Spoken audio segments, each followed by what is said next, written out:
मेरे साथ जोर से बोलिए, भारत माता की। क्यों भाई, क्या हो गया आपकी आवाज को? मोदी जी कर्नाटक में है, उन तक आवाज जानी चाहिए। तेलंगाना में भारतीय जनता पार्टी वाले इकट्ठा हुए हैं। मेरे साथ दोनों हाथ उठाइए, विजय के संकल्प की मुट्ठी भींचिए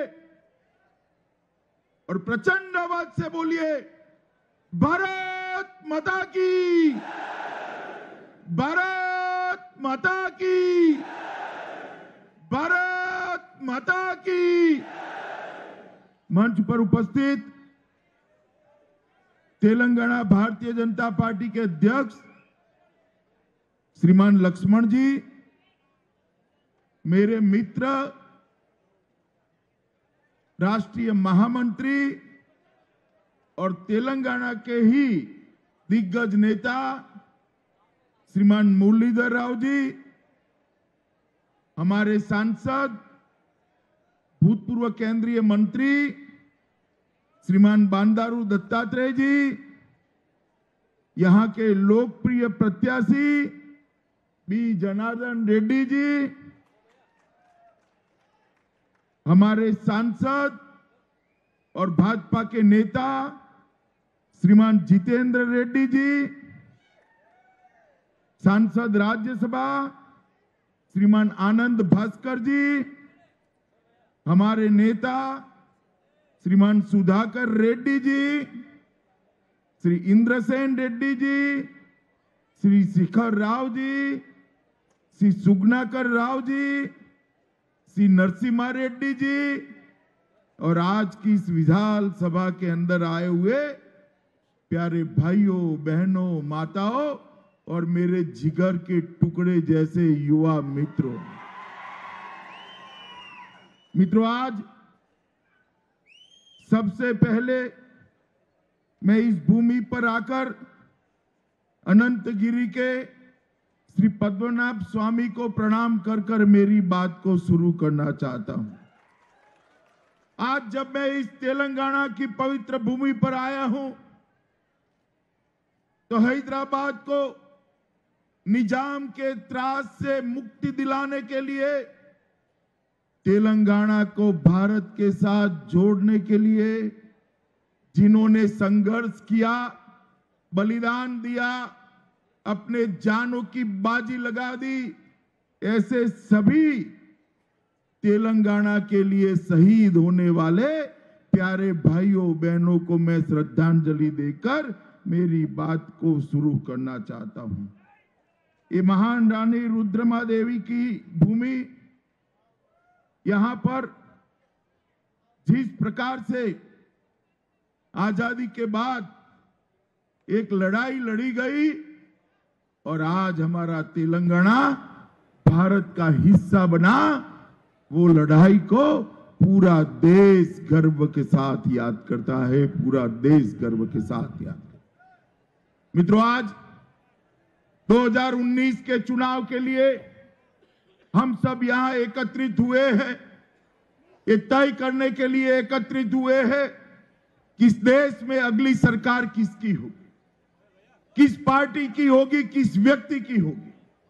मित्रों, मैं कश्मीर से कन्याकुमारी और जगन्नाथपुरी से द्वारकापुरी तक घूमता हूं, जहां भी जाता हूं वहां मोदी मोदी मोदी मोदी मोदी मोदी, हर जगह पे मोदी मोदी मोदी मोदी की आवाज सुनाई पड़ती। देश की जनता ने चुनाव के पहले ही तय कर दिया है कि इस देश का अगला प्रधानमंत्री नरेंद्र मोदी जी होंगे, ये तय कर दिया। देश में जहां पर भी जाते हैं फिर एक बार मोदी सरकार के नारे लगते हैं, वो नारे देश भर के अंदर सुनाई पड़ते। मित्रों, इसका एक कारण, दो खेमे पड़ चुके हैं। एक और मोदी जी के नेतृत्व में देशभक्तों की टोली जैसी भारतीय जनता पार्टी है, एनडीए के साथी हैं, और दूसरी ओर दूसरी ओर राहुल बाबा के नेतृत्व में एक गठबंधन के सारे लोग हैं और कहीं कहीं अपने तेलंगाना के मुख्यमंत्री जैसे लोग भी इक्का दुक्का लोगों को जोड़कर आगे बढ़ने का प्रयास कर, परंतु देश की जनता ने तय किया है। मोदी जी का नेतृत्व 5 साल तक देश ने देखा है। ये 5 साल के अंदर मोदी जी के नेतृत्व में देश का सम्मान बढ़ाने का काम ये भारतीय जनता पार्टी की नरेंद्र मोदी सरकार ने किया। जातिवाद, परिवारवाद, भ्रष्टाचार, तुष्टीकरण, इससे लेस पार्टियां देश का भला नहीं कर सकती। कांग्रेस पार्टी भी परिवारवाद से ग्रस्त है। यहां पर केसीआर की पार्टी भी परिवारवाद के ग्रस्त है। आप बताओ भैया, आप किसी के मन में दुविधा है? चंद्रशेखर राव जी के बाद इनकी पार्टी के नेता कौन होंगे, बात में आपके मन में दुविधा है क्या? कोई आगे नहीं आने वाला है। बेटा आएगा, बेटी आएगी, दामाद आएगा, बस कहीं तेलंगाना का विचार नहीं है। ये भारतीय जनता पार्टी है जो देश के अंदर देश के विकास के आगे चलती है। मित्रों, भारतीय जनता पार्टी की नरेंद्र मोदी सरकार 5 साल चली। तेलंगाना के अंदर टीआरएस की सरकार थी, हमारी सरकार नहीं थी। फिर भी तेलंगाना के विकास के लिए भारतीय जनता पार्टी ने कोई कसर नहीं छोड़ी है। हैदराबाद मेट्रो के लिए 2016 में नरेंद्र मोदी जी ने उद्घाटन किया और 16,000 करोड़ रुपया हैदराबाद मेट्रो के लिए देने का काम किया। मैं सिर्फ यहां हैदराबाद और आसपास के इलाके की ही बात करता हूं। National centre for disease control Hyderabad को देने का काम किया। बायोडाइवर्सिटी रिसर्च सेंटर हैदराबाद को देने का काम किया। Centre for innovation of defence excellence Hyderabad को देने का काम किया और 40,800 करोड़ रुपए की घोषणा हैदराबाद से बेंगलोर और हैदराबाद से Vijayawada national highway Bharatiya Janata party के नरेंद्र मोदी सरकार ने। शहरी विकास के लिए 12 शहर में 1666 करोड़ रुपया, स्मार्ट सिटी वारंगल और करीमनगर के लिए 3500 करोड़ रुपया देने का काम किया। इसके अलावे एम्स देने का काम तेलंगाना को नरेंद्र मोदी सरकार ने किया। एम्स भी नरेंद्र मोदी सरकार ने दिया। ट्राइबल यूनिवर्सिटी वारंगल के अंदर दी। गजवेल के अंदर एक सेंट्रल यूनिवर्सिटी देने का काम किया। श्रीकोंडा लक्ष्मण तेलंगाना बागवानी यूनिवर्सिटी, हॉर्टिकल्चर यूनिवर्सिटी देने का काम किया। प्रोफेसर जयशंकर एग्रीकल्चर यूनिवर्सिटी देने का काम किया और PV Narasimha Rao veterinary university देने का काम भी भारतीय जनता पार्टी की नरेंद्र मोदी सरकार ने किया। एक कॉटन रिसर्च सेंटर तेलंगाना के किसानों को लिए दिया और केंद्र सरकार ने रेलवे के नेटवर्क के लिए 9 नई रेलवे लाइन बिछाने का काम किया। भारतीय जनता पार्टी की सरकार के द्वारा तेलंगाना के विकास के लिए ढेर सारे प्रकल्प किए, मगर अभी राहुल बाबा इधर इधर घूमने लगे हैं। यहां पर भी आते हैं ना राहुल बाबा, आते हैं नहीं आते हैं? मित्रों, मैं उनको पूछना चाहता हूं, 10 साल तक आपकी सरकार थी, सोनिया मनमोहन की सरकार थी। यूपीए सरकार ने तेलंगाना के विकास के लिए क्या किया? यूपीए सरकार थी, तेलंगाना के विकास के लिए 5 साल के अंदर सिर्फ 16,500 करोड़ रुपया दिया था। कितना दिया था बोलो तो भैया? 16,500 करोड़ रुपया। नरेंद्र मोदी सरकार ने 5 साल के अंदर 2,45,000 847 करोड़ रुपया देने का काम ये भारतीय जनता पार्टी की सरकार ने किया। और केसीआर हमें पूछते हैं कि आपने क्या किया? भाई हमने तो बेटे बेटी के अलावे बाकी सारा काम तेलंगाना के लिए ही किया है।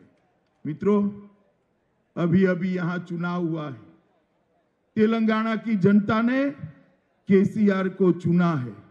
हम जनादेश को स्वीकार करते हैं, मगर आप मुझे बताइए, किसी भी हालत में चंद्रशेखर राव जी इस देश का प्रधानमंत्री बन सकते हैं क्या? बन सकते हैं? मैं तेलंगाना की जनता को कहने आया हूं कि चुनाव देश का प्रधानमंत्री चुनने का चुनाव है और अब बारी है नरेंद्र मोदी जी को चुनने की, भारतीय जनता पार्टी को चुनने की।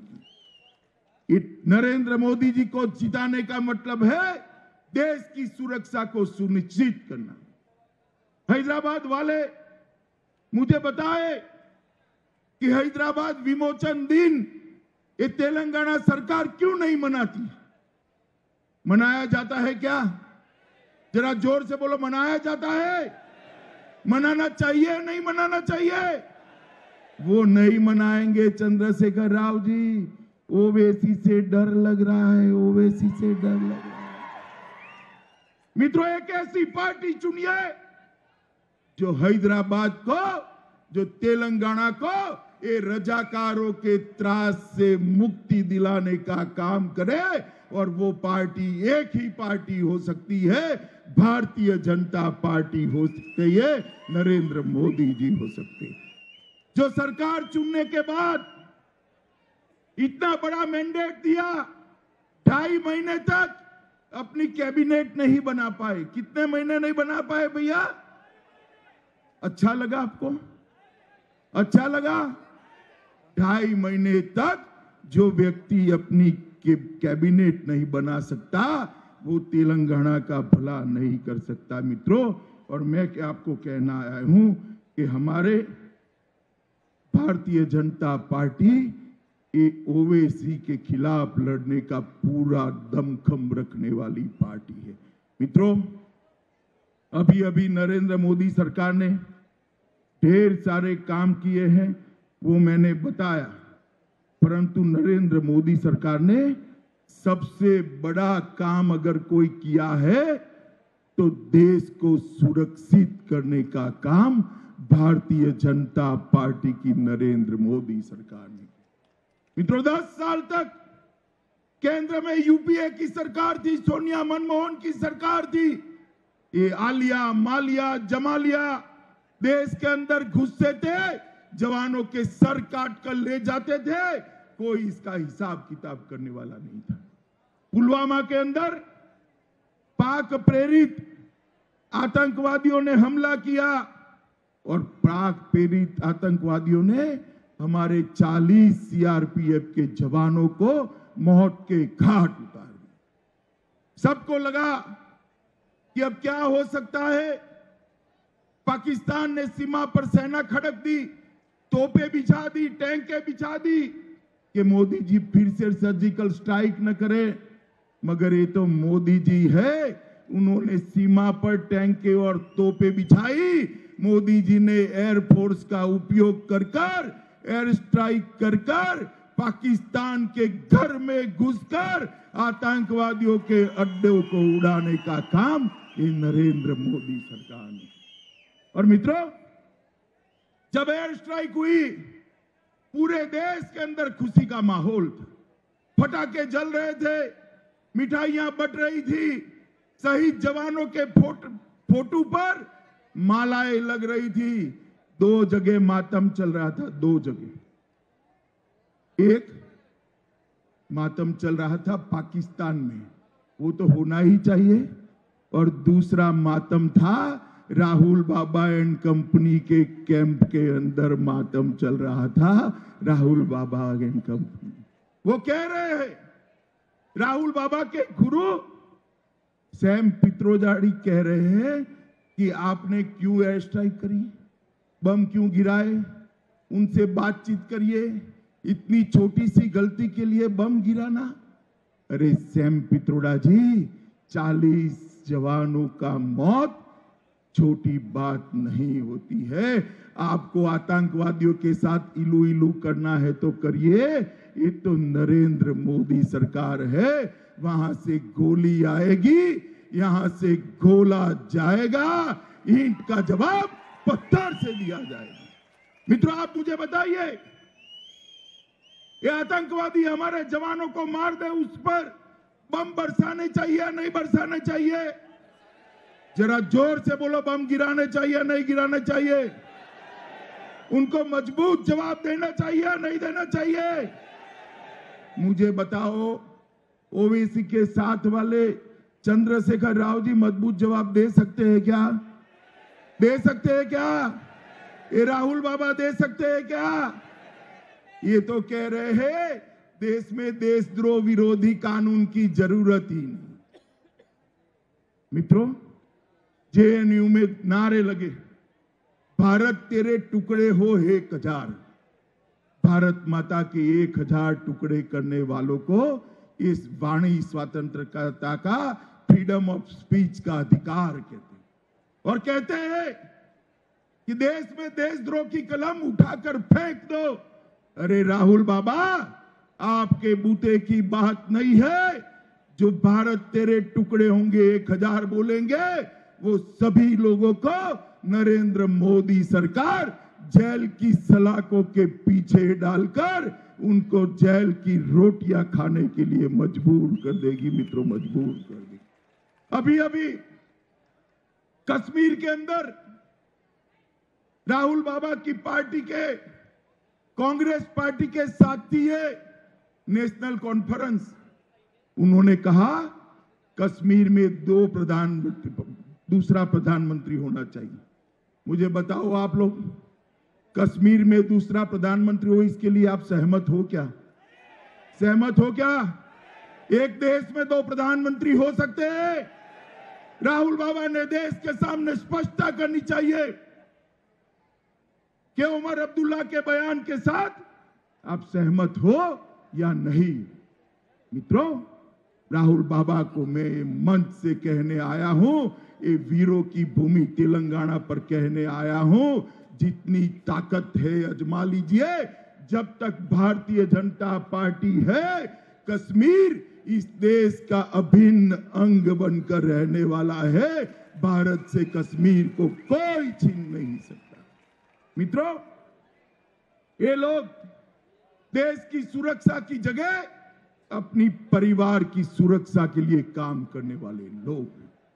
अभी अभी हमने देश में से घुसपैठिए निकालने के लिए एनआरसी लेकर आए, विरोध करे। मुझे बताओ, देश में से घुसपैठिए निकलने चाहिए या नहीं निकलने चाहिए? जरा जोर से बोलो, निकलने चाहिए या नहीं निकलने चाहिए? हैदराबाद से घुसपैठिए निकलने चाहिए या नहीं निकलने चाहिए? ये कह रहे हैं देश में से घुसपैठिए नहीं निकलने चाहिए। मित्रों, मैं आज इस मंच पर से देश की जनता को आश्वस्त करने आया हूं। आप एक बार नरेंद्र मोदी जी को दोबारा प्रधानमंत्री बना दीजिए। पूरे देश से एक एक घुसपैठियों को चुन चुन कर निकालने का काम भारतीय जनता पार्टी की नरेंद्र मोदी सरकार। हमने हमारे घोषणा पत्र में रखा है कि देश भर के अंदर नेशनल रजिस्टर ऑफ सिटीजन्स बनाएंगे, देश भर से घुसपैठियों को निकालने का काम करें। मित्रों, हमने हमारे घोषणा पत्र में रखा है देश भर के किसानों को 5 साल तक 1 लाख रुपए की लोन किसी ब्याज के बगैर 0% ब्याज से देने का काम ये भारतीय जनता पार्टी की नरेंद्र मोदी सरकार ने। हमने तय किया है कि छोटे किसानों को जो 6,000 रुपया देते थे, अब छोटे बड़े का कोई भेद नहीं रहेगा। देश के हर किसान को 6,000 रुपया मिलेगा, चाहे वो बड़ा है या छोटा है। छोटे दुकानदार है, खेत मजदूर है, छोटे किसान है, सबको 60 साल की आयु के बाद पेंशन देने का काम ये भारतीय जनता पार्टी की नरेंद्र मोदी सरकार करने वाली है। 40 लाख तक जिसका टर्नओवर है उनके पास से कोई जीएसटी नहीं लिया जाएगा। 60 लाख से कम जिसका टर्नओवर है उसके पास से कोई इनकम टैक्स नहीं लिया जाएगा और 5 लाख से कम जिसकी आय है उनको इनकम टैक्स से मुक्ति देने का काम ये भारतीय जनता पार्टी की नरेंद्र मोदी सरकार ने किया। और अगड़ा समाज के लोग, इनके गरीब बच्चों को रिजर्वेशन नहीं मिलता था, आरक्षण नहीं मिलता था। अगड़े समाज के सभी गरीब बच्चों को 10% आरक्षण देने का काम ये भारतीय जनता पार्टी की नरेंद्र मोदी सरकार करने वाली है। नरेंद्र मोदी सरकार करने वाली। कल ही हमने हमारा घोषणा पत्र देश की जनता के सामने लिखा है और मित्रों, ये घोषणा पत्र और कुछ नहीं है, भारत को महान बनाने का एक डॉक्यूमेंट है। नरेंद्र मोदी के नेतृत्व में भारत महासत्ता बने विश्व के अंदर इसका डॉक्यूमेंट है। मुझे बताओ मित्रों, ये टुकड़ा टुकड़ा गैंग जो है, ये राहुल बाबा एंड कंपनी है, वो भारत को सक्षम नेतृत्व दे सकती है क्या? जरा जोर से बोलो, दे सकती है? मजबूत सरकार दे सकती है? देश को मजबूत सरकार केवल और केवल नरेंद्र मोदी जी ही दे सकते।